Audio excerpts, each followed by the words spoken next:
where I am, sometimes people tend to, not for a while, but throughout my life, I know that I have to take responsibility for the fact that sometimes people form a very unguarded or aggressive way of interacting with me out of excitement, anger, or just instinct, or maybe I give off a certain signal or pictures of myself, and I look at my videos sometimes, and I think I see weakness. I think sometimes if I see weakness, maybe like animals, human might say, "Oh well, you seem a little on the weak. You're not confident. You're a little gangly, or you seem undeveloped." Or, I could see these types of things making people a little off.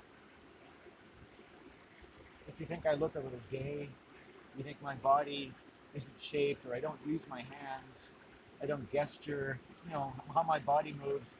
It's singing, but it's interrupted. Well, I'm cold, so I'm actually talking to stay warm. It's something to do.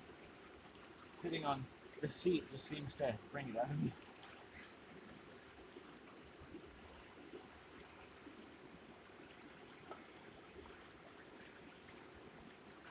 It's summer, almost. Let's stand up for a second.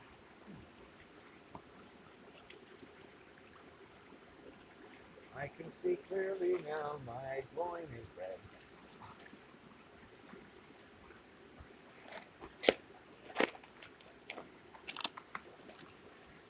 I always feel nervous talking about the police.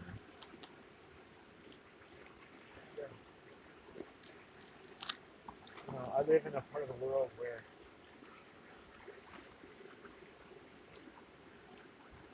for good reasons and bad, it's good to walk around and try to telegraph the fact that you're a useful person.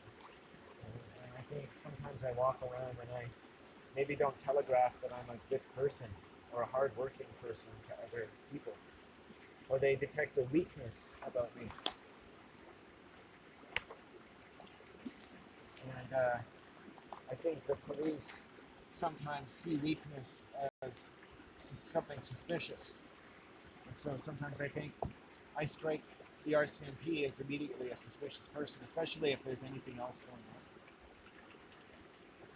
on. That's my first judgment of the RCMP in my experience, and then other experiences, that before I, can get upset, or as we can, and we're not treated the way we want to be. But also, if I'm not treated the way I want to be, I find that helpful. You might as well know. Either you're doing something wrong, or you should change your attitude. And also just learning, like, passively, innocently. I may not be able to help the fact that I give off certain signals that people, including the RCMP, find suspicious or weak, or like there's a void around me, because I carry what's called negative space. It's actually a beautiful thing. It's part of what allows me to spend so much time by myself. Not utterly secure like a drug, like a cokehead, like, oh, I love being by myself. Go loneliness. I'm just as nervous as you think you would be spending your time by yourself every day, doing something that doesn't look like it's going to generate a lot of money. That's scary. It's a little bit scary for me, probably a lot scary for others. Enough that they wouldn't do it. But we don't always do what we want to, we do what we need to. And when we do what we need to, sometimes something we're pretty good at. A lot of people in this world, on the earth, have done what they needed to do and got pretty good at it. My grandparents could grow a garden that looked like the Amazonian rainforest.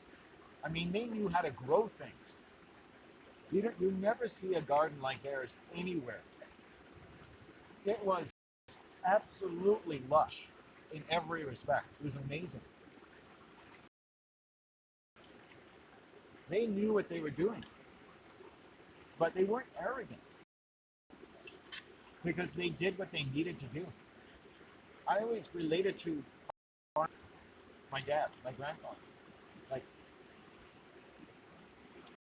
in life would be connected to those fields. Those fields yield forth an abundance of food with an abundance of work, that with my own work, I could help my family tree on the earth yield forth more fruit.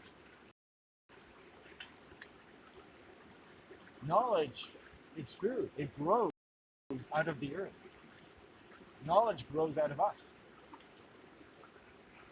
From suffering, from sacrifice, from the ups and the downs of life, from the shift of a single perspective across a mosaic of a billion vivid instances of the pneuma of the human spirit. And mine and my grandfathers and my grandmothers and my mothers and my fathers, and how trillions of instances of home and hearth, food, pissing, crapping, drinking, thinking, feeling, praying, hoping, sighing, sleeping, waking in one mood or another, moon after moon and sun after sun, and the song of bird, and the sea splayed out from inside the void of the earth, connected to their own body. And did they have so many days and so many sacred churches to honor the sanctity of their own body, that it shared something out of which all the seasons ran, the stars, the power of the sun, and the limbs of the sun, and the seeds, and the limbs and the branches of the earth, and of the winds, of the cliffs, and the oceans, and the deeps, and the dew, and of the beetle, and the worm, and the slug, and the snail, and the bird, and the cat, and the dog, and the whale, and the fish in the sea, and the clouds in the sky, and the people, you and me, who roam upon this incredible, incredible breast of earth. This breast of east and west and east and west, that you could walk today and never reach the end of it. And not in 1,000 of your days would you reach the end of all the places you could walk, and all the new wonders and knowledge that you could sound forth, that would be sent home, and to the honey and the hearth and the safety of your family, but they yet knew the language of the heavens and the earth with which we are born. The economics of the richness of our flesh and blood, as it supersedes the banking systems of the world, that say, or it's God, that when you are gone, you can't talk anymore. Nothing talks more soundly than a family with itself, and the joys of the earth know such a power, or we would not live under this sky, nor on this earth to begin with. It is a law unto itself, that what is formed in force and thought honors the joy of the mother, the father, and the child.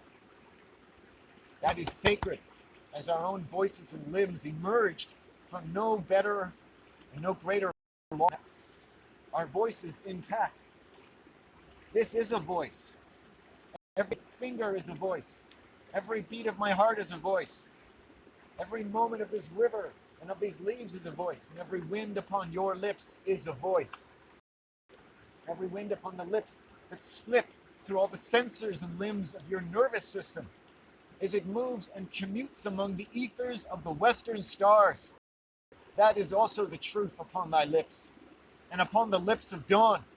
No death has ever been spoken aloud, but all that is made sound forth a new song, everlasting to everlasting, green as true as the smile upon your mother's face, her image, her spirit, her countenance, thy father's countenance, that he be at peace, and that his labors be made sound. In thy labor and in thy rest, you can never rest too much, for our labor is so immensely gathered up. Man has worked a billion times more than he needs to over the centuries. You should be able to make money resting from labor and see what measure you flesh out while you are resting.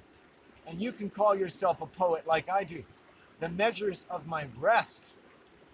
What great song would be fleshed out but with between its measures? And in that rest and in that negative space are the greatest measures drawn forth. Rest and draw forth the measures of thy destiny, and fulfill the labors of your flesh and blood. And you can say, you can, and it is true, and it is lawful, and beautiful, and right, that such rest and such measures that you share with the sun and moon and stars, and without which voice and the joy of your flesh and blood, no grape would ripen on the vine, no penny would have been minted or ever worth spending, not in any dollar or yen or currency of the world, in heaven or earth or in thought or any place of power which men have designed for themselves.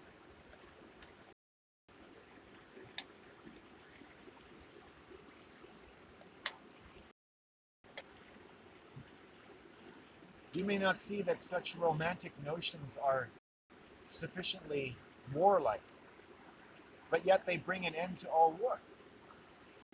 The wisdom of Odin and of the eternal forces alone can bring the end to all relationships that are predicated upon a kind of warfare, an endless crisis. And sometimes you have to rest from the war. You have to rest from your labors to rest from the war. And see as you rest what war springs forth. Maybe it says in your mind, you don't deserve to rest. You don't work hard enough. There is no money apportioned for you to rest, O kindly man or woman. But if we don't rest enough, we can never war enough to make up for a lack of rest. A rest without which such measures may not be drawn forth to sustain our joy in ways that we think that this, or at least our labors and our employ, should sustain them. There will be thus a weakness, a sense of crisis, an insecurity that cannot be solved. People will wander epitomes of want and dissatisfaction and restlessness. They will develop itches which they cannot scratch and take venomous compulsions out on each other and make each other sick till they be dead. To treat them as though they were dead and had no voice of their own, when even the dead have voices. So what happens when you don't? You're worse than dead. Life even among the dead, for your death is not counted. And I say that you could count 1,000,000 deaths before the day you die. You want to prevent every one of them from ever occurring.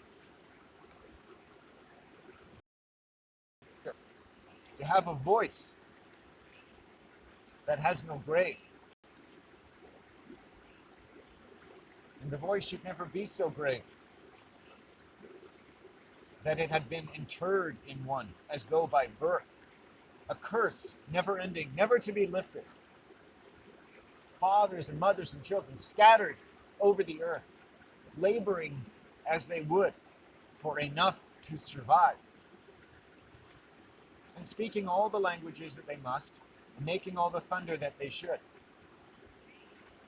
That this or that should be wrought, and this or that ravage should be wrought along with it. And many should be compelled to accept that life is just suffering, and costs which are to be borne are though natural or supernatural, but they cannot be avoided. It is your lot. Life is just a grave thing. Relationships are not always pleasant. They do not sustain the joys which they should. A death a wage, a sin, a debt, an excess, and an insufficiency has entered into them, like a fracture into the cosmic egg.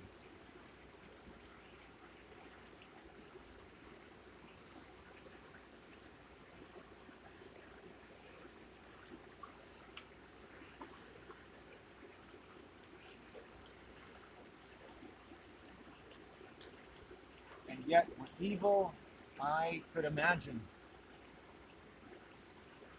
could bring a gentle thunder to the earth. That every grass your mother and father or others stepped upon with their bare feet had heard them coming, had heard that joy, that resolution, that joy to the world that nature announces. When your mother were born, when their feet stood upon some patch of earth that was theirs to learn to walk upon, I say to you, evil has been foiled. We need only know the richness of our joy and our labors and our rest and our voices and our spirits and all that we labor to make sound, right or wrong, in every of this earth. We labor to survive and make sound, and all should be given what they want and deserve, and crime would cease. People just need to be able to survive. They know when they're not safe, and they know they've been made unsafe enough. They should never maybe feel safe again. And sometimes there isn't enough work or rest or anything or drug you can do to ever come back to normal again. A deer could watch a nuclear war and go back to grazing. Nature is so resilient. Note, reference, credit to Cracking the Cosmic Egg by Joseph Chilton Pearce. I'm not a plagiarist. He talks about a couple of those things in his book. And I use them out of context, but I think they're great ideas. You notice how nature responds to crisis.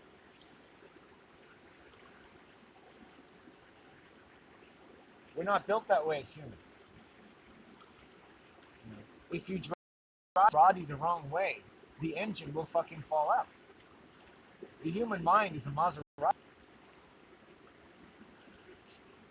Handle with care. You handle a human mind with care, it's like a wingsuit. You can go 90 miles per hour through the fjords of the deepest cold where the gods and the thoughts of all human civilization were once born. And before they were born, they took a form in the shape of your own father's thoughts. That's your fucking Odin. There's your fucking Santa Claus. There's your daddy. There's your dad. There's the father of your country. Abusive or not, he held up the heavens with his fucking back and his labor and the torture he took enough of if he ever needed to torture you. I'll tell you that. Strength to our fathers, peace, calm, and rest to all their labors. That I carry forth the tradition of my father, I'm going to keep resting so I can appreciate all his work. Hey, Father, I'm living off of your laurels. I live off my father's labors, my grandfather's labors. I learned to appreciate them. My grandfather could build a tool shed, about a 300 square foot tool shed, in 2 days in the highest heat of summer, with like a glass of water every 3 hours.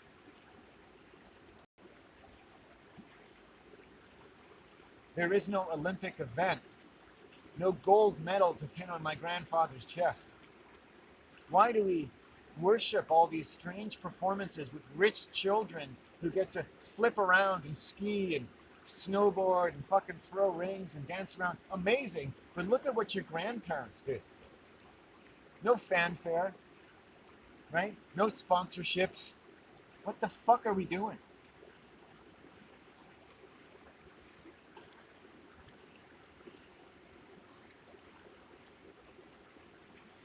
Let these Olympians live off of their fathers as I live off of mine. My father's labors. My father labored to be born. Was he scared? Should he have been?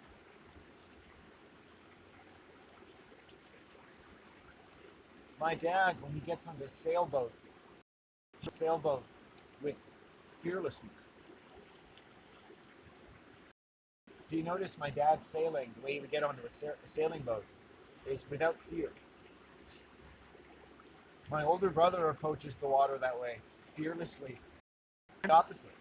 Water terrifies me. The ocean, river, I'm really careful. I've crossed this river in my bare feet. It's not easy. A drink, a joint, or a staff, it's like I got my shoes, my socks, and I'm moving as slow as the blue heron. The blue heron who has waited for his moment. I've waited for my moment. I don't do it because it's difficult. I do it because nature calls me to. Nature has called me to that moment. That moment where I can draw on the blue heron medicine and just be very slow and deliberate. If you've ever walked on wet stones in a cold river, you just start walking. You sit, you think, you breathe. You stand, you think, you breathe. You breathe until your brain starts working and you have an idea of which way you want to go. And then you do it again, and again, and again.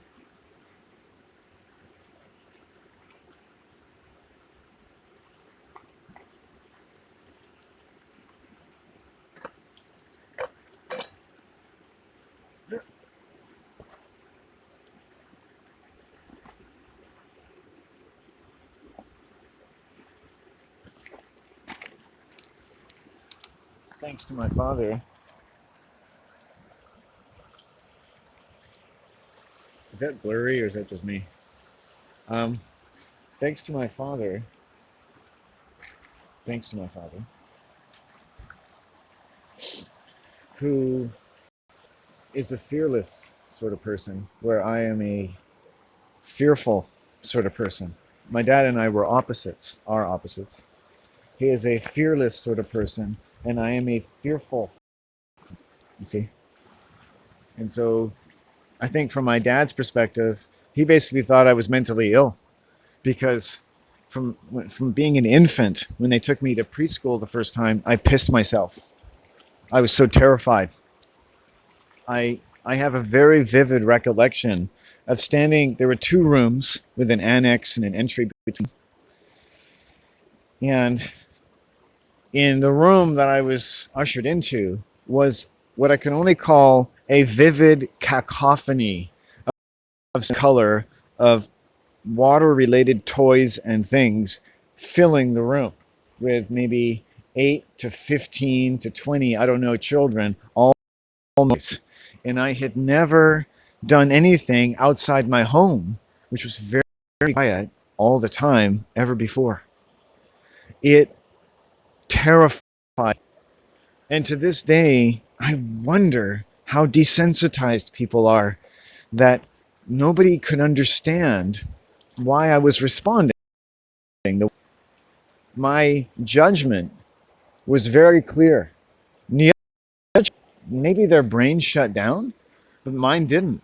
And I said, no, too much. Walked to the room, pissed myself, sat down in the dark, left. I'm sure my pants were still damp, but I was like, whatever, 3 or 4 years old. So how much urine could it have been, right? It just felt like a lot. I mean, it's probably like what, like an eighth of a quarter of a cup of urine, probably. But urine as a guy, it doesn't take much to feel like you wet your pants, right? So I don't need to exaggerate that, like, I just like a racehorse. But my pants were wet, right? And just, put a pin in that for a second. The people running the daycare, which was 2 white women, recollect, didn't tell my mom anything about the time that I'd had there, which my mom has confirmed. But she instinctually never brought me back to the daycare, which means that she picked something up about these people, that they were deceptive. Now let's just take a generous view and say, they would say, as I know a lot of white women would say, because I know how they think, oh, little boys don't usually piss themselves. They usually have fun. And it's kind of a defense. And I feel bad for making daycare workers defend themselves again. You know, you would say, like, no one likes to defend themselves, but it's like, they're like, well, he's just a sensitive child, I guess.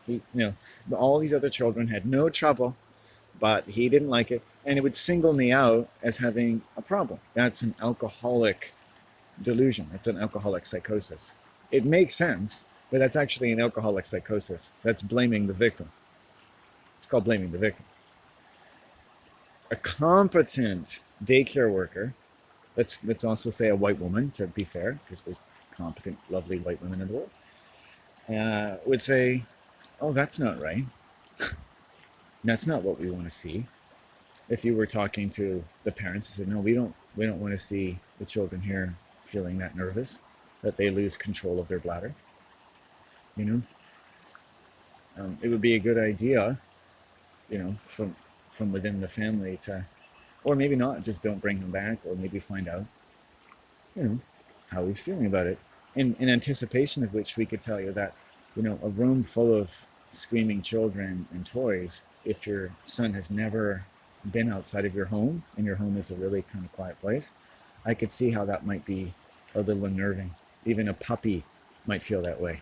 Try taking a puppy to like a dog park, and just throw them in. Now, some puppies, right, they might be like, "Oh, happy go, this is great." Shit. Now, another puppies might just be like, "Fuck, get me out of here. These dogs are going to kill me." Right? We allow puppies to have different reactions.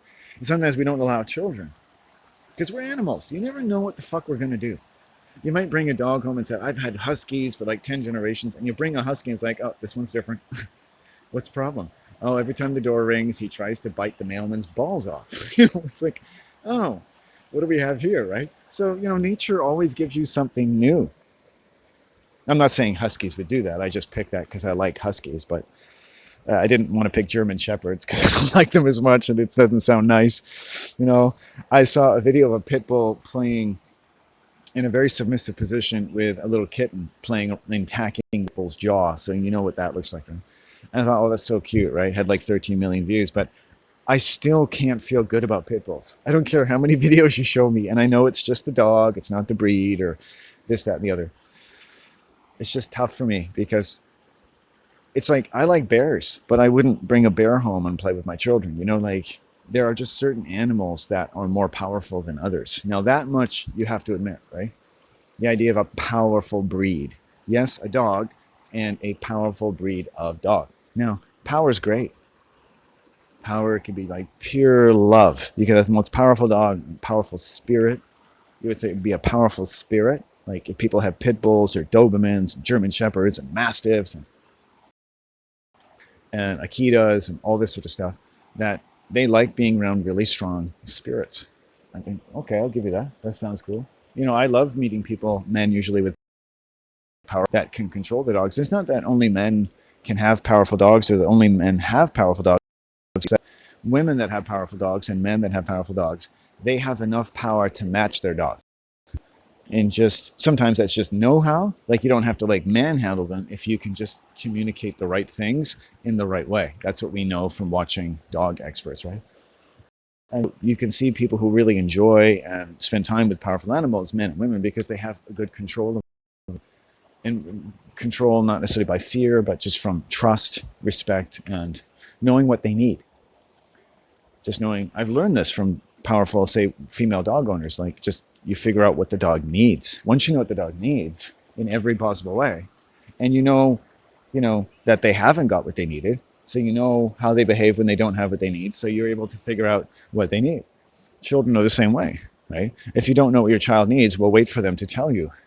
So if I was in a daycare and I pissed myself right away, right, a daycare worker with like a master's degree could have written an opinion of me and said, "Oh, on the briefest acquaintance with your son, I'd be of the opinion that he's a very sensitive little boy, and there's nothing wrong with that whatsoever, and just don't ever make him apologize for who he is." You know, every one of these children today in this daycare are amazing little people, and Landon is no different. If anything, he might be particularly gifted or intelligent. Because quite frankly, these little chimpanzees, you can take them anywhere, and they would enjoy spending time at a rock concert where puppies are being killed on stage. You know, they're just into everything. These little bastards, they don't know the word no. Landon, he's different. You know, and I'm not saying you have to put down the other children, but like right away, I was showing a decidedly different sort of mind. I said, my father was a fearless person. I was a fearful person. I didn't know this, you see. Nobody, it's not like you don't grow up and like the paper's like, you know, Pisces. If you're a particularly fearful person, you will notice that wetting your pants is a common theme when it comes to developmental and even into your teen years. Oh, that sounds like me. You know, I pissed my bed until like, I don't know, grade 6 or 7 or 8. And, but I also showed other signs of extreme intimidation, and that, you know, in later years, I often associated with my father, maybe partly because he was so fearless, but also because he turned on me in some very fearful ways. I think he picked up on my weakness, which was, you know, him being a fearless person. It must have been unnerving to have such a fearless son. It's unfortunate when the fact that you're your son and showing opposite or countervailing or counter or undermining qualities must be a particularly vicious thing to have to endure. You want to like your children, but I'm pretty sure my dad didn't like me. My dad never spent a lot of time with me, never talked to me. I'm pretty sure I was one of his least favorite children. You know? I kind of think that he probably told me that actually once in his way. And I'm okay with that, you know, because I prefer if I can figure out what my dad really feels than to have to wonder. It's the not knowing that gets you. Like, I'm okay being a man whose father didn't like him, and a lot of men don't like me. You know, I'm always very aware of how weak I am. I spend a lot of time outdoors for a guy who doesn't know how to use a chainsaw, who doesn't have a driver's license, who doesn't know how to chop down a tree, who probably couldn't even make a decent fire in an hour if I had to, because I just don't normally do so. I'd have to teach myself how to do it because I don't make fires. I spend a lot of time in provincial parks and stuff. It doesn't seem like a good idea to build a fire everywhere I go because eventually I'm going to burn something down. You know, if you know anything, mistakes happen. If I was with somebody, I'd make fires because then you have two people to make sure that you don't do something stupid. You know, like you just like you're going to leave something burning, or who knows, maybe an ash is going to fly and you're going to be burning a fire at a stupid time of year.